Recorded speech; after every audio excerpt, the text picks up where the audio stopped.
بچه های خوش رو کدام زن داره خوب گوش کنه. من میدونم بین شما ده هست کسایی که 1 ساله 2 ساله نرفته پیش عروسوش. شبها حضرت در کوچه های مدینه میگشتن، محافظ نداشتن، تلخ نداشتن مثل حاکمای امروز بارین.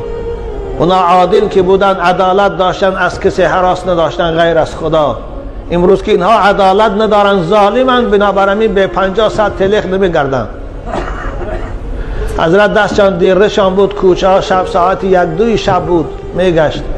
نزد یک دیوار رفت، از داخل خانه صدای یک خانم بلند شد. حضرت حیران شدن در این دل شب این خانم چی میگفته باشن؟ درو حضرت میدونن که اکثر مردها در جبهه بودن برای جهاد، برای خاطر همین پاسبانی میکرد حضرت امیرالمومنین عمر. رفتن نزد دریچه خانه، گوش انداختن که صدای بیت خانی یک زن بلند شد. این بیت میخوان، سرود میخوان.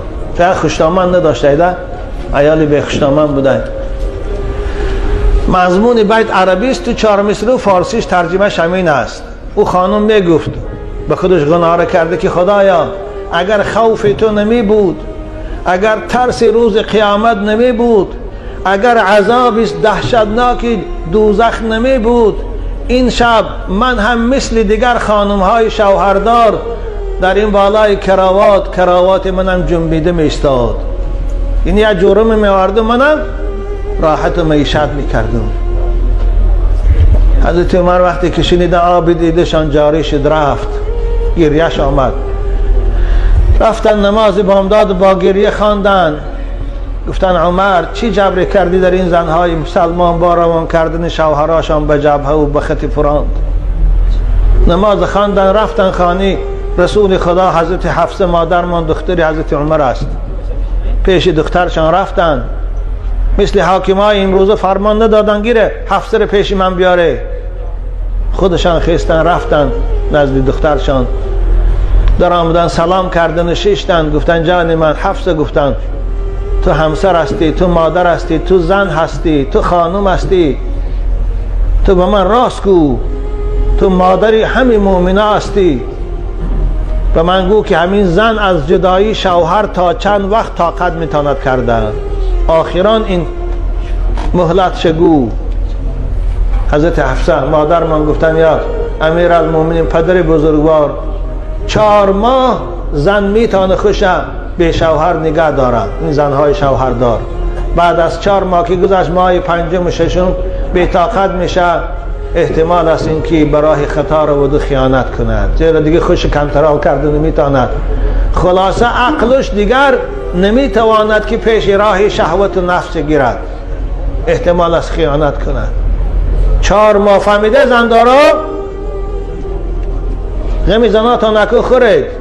حضرت آمدن فرمان برآوردن تمامی سردارای لشکر که کسانی که در خطای فرانت هستند همسر در خانه داشته باشند، از 4 ماه زاید اونها رو منع نکنید. 4 ماه کشید گردانده به وطن روان کنید، جاشانده قوه های نو برید، برای خاطری که زنهای مسلمان به شوهراشان خیانت نکنند و بیکار نشان. بنابر کدام همسر داره شوهرای عزیز، همسراتان فراموش نکنید. لااقل شما در 10 ماهگی روید که همین 2 ماه پیش او دستت خرسند شود و با بیایید.